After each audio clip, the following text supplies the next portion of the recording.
राहुल जी कहते हैं बेटियों को भड़काने का काम कर रहे हैं। कहते हैं मनुस्मृति से बाहर निकलिए। भाई, भारत की परंपरा तो ऐसी है, आप माने या ना माने कोई फर्क नहीं पड़ता है, लेकिन गलत तथ्यों से अवगत तो मत कराइए। आपको मनुस्मृति को मानना है मानिए, नहीं मानना है मत मानिए, लेकिन मनुस्मृति की अच्छाइयों को भी बताइए और बुराइयों को भी बताइए। बहस करिए इस पर। अथर्ववेद जिसकी चर्चा करता हो, शतपथ ब्राह्मण में जिसकी चर्चा हुई हो, महाभारत जिसके बारे में चर्चा करता और मत्स्य पुराण जिसकी महिमा का गान करता हो, उस मनु को आप अपमानित क्यों करना चाहते हैं? आप माने ना माने, कभी हमने नहीं कहा। आप तो राम की विरासत को भी अपमानित करते हैं। आपकी पार्टी ने तो कह दिया था कि राम हुए ही नहीं, लेकिन आज अयोध्या में कल भी आचरण आपकी पार्टी का और आपके नेताओं का आचरण देश ने देखा है, दुनिया ने देखा है।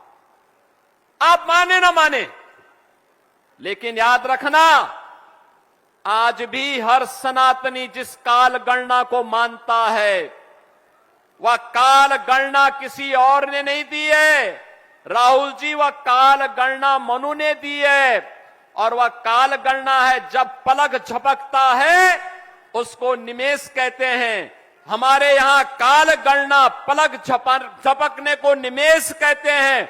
25 निमेष का एक काष्ठा होता है और एक 30 काष्ठा का एक कला, 30 कला का एक मुहूर्त और 30 मुहूर्त का एक अहोरात्र। अहोरात्र का मतलब एक पूरी रात और दिन मिलाकर के एक अहोरात्र होता है।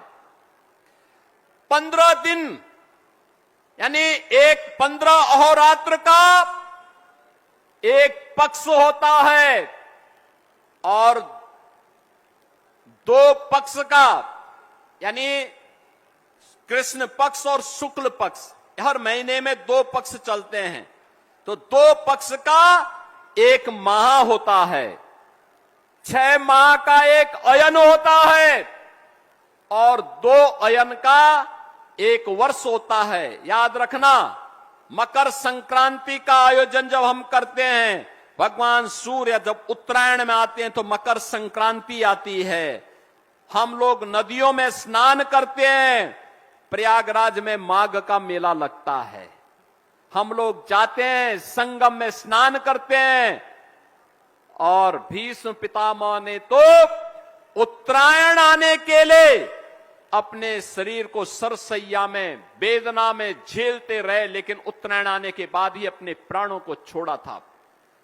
ये 2 अयन का एक वर्ष होता है, और याद रखना, इससे बड़ी काल गणना दुनिया में नहीं। 43,32,000 वर्ष का एक महायुग हमने माना है, एक पर्याय माना है। 31 पर्याय को एक मनवंतर के रूप में माना है और 14 मनवंतर को एक कल्प के रूप में माना है। यह भारत का काल गणना है और ये किसी और ने नहीं।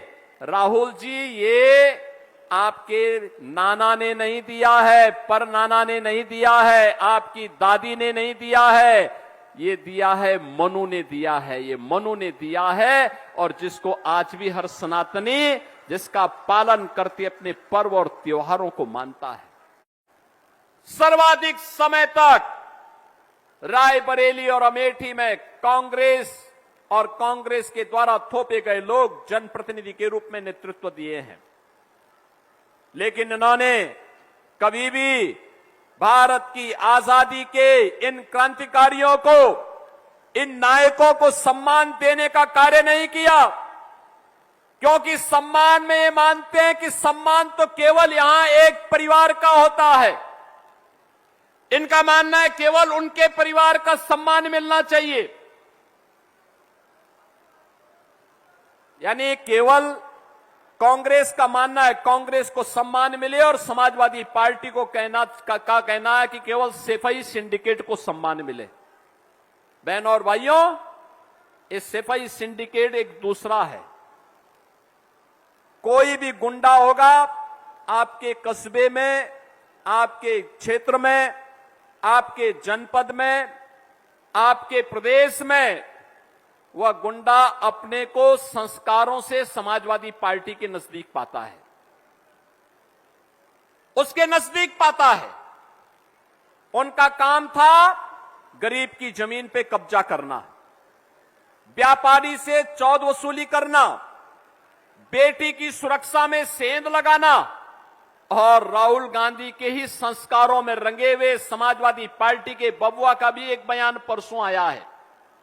कहते हैं समाजवादी पार्टी इसलिए नहीं टूटी क्योंकि हम तो एक ही परिवार के 5 सांसद हैं। यानी एक ही परिवार, यानी वे मानते हैं बाकी जितने सांसद उनके हैं वे सभी किसी लायक नहीं हैं, केवल एक परिवार के लोग ही सांसद हैं, इसलिए समाजवादी पार्टी बनी है। बहनों और भाइयों, ये लोग वोटों के सौदागर हैं। इन्होंने प्रदेश की पहचान के सामने संकट खड़ा किया था, उत्तर प्रदेश को उपद्रव प्रदेश बनाया था। दंगा, कर्फ्यू, भ्रष्टाचार, ये यूपी की नीति बन चुकी थी। गरीबी, बदहाली, ये यूपी की बदहाली बन चुकी थी। गरीब के हक पर डकैती पड़ती थी। बहनों और भाइयों, अच्छी सरकार होती है बिना भेदभाव के सबको लाभ मिलता है। ये रसोईया तो सब जाति के हैं, शिक्षा मित्र भी सभी जातियों के हैं, अनुदेशक भी सभी जातियों के हैं, जिन महापुरुषों का स्मारक बनाए जा रहे हैं ये सभी जातियों के हैं। कांग्रेस की पीड़ा तो है अयोध्या में राम मंदिर क्यों बन गया, क्योंकि ये तो कहते थे राम हुए ही नहीं। समाजवादी की पीड़ा भी यही है कि जिन राम भक्तों पर हमने गोली चलाई थी, अंततः राम भक्तों का संकल्प पूरा हुआ। जो राम भक्त नारा लगाते थे कि राम लला हम आएंगे, मंदिर वहीं बनाएंगे। अवध क्षेत्र तो सबसे ज्यादा इस आंदोलन में सहभागी बना था। राम लला हम आएंगे, मंदिर वहीं बनाएंगे। गांव के गांव थे जिन्होंने 500 वर्षों में चप्पल नहीं पहनी थी, सिर में पगड़ी नहीं पहनी थी। एक ही संकल्प था, जब प्रभु राम फिर से विराजमान होंगे हम अपने सिर में पगड़ी लगाएंगे और पैरों पे चप्पल तब पहनेंगे। वह संकल्प पूरा हुआ है। डबल इंजन सरकार प्रधानमंत्री मोदी जी के नेतृत्व में आज पूरा हुआ। लेकिन फिर से अयोध्या को अपमानित करने का काम समाजवादी पार्टी और कांग्रेस के लोग कर रहे हैं। लगातार आपकी विरासत को अपमानित कर रहे हैं। आपको योजनाओं से वंचित पहले किया, विकास से वंचित किया और महापुरुषों का अपमानित किया, विरासत को अपमानित किया, नौजवान की नौकरी में सेंध लगाई, बेटी की सुरक्षा में सेंध लगाई। उत्तर प्रदेश को इन्होंने उपद्रव प्रदेश बनाया। और जब उत्तर प्रदेश आज अपनी पहचान के लिए देश के अंदर मजबूती के साथ आगे बढ़ा है तो इनको ये अच्छा नहीं लग रहा है।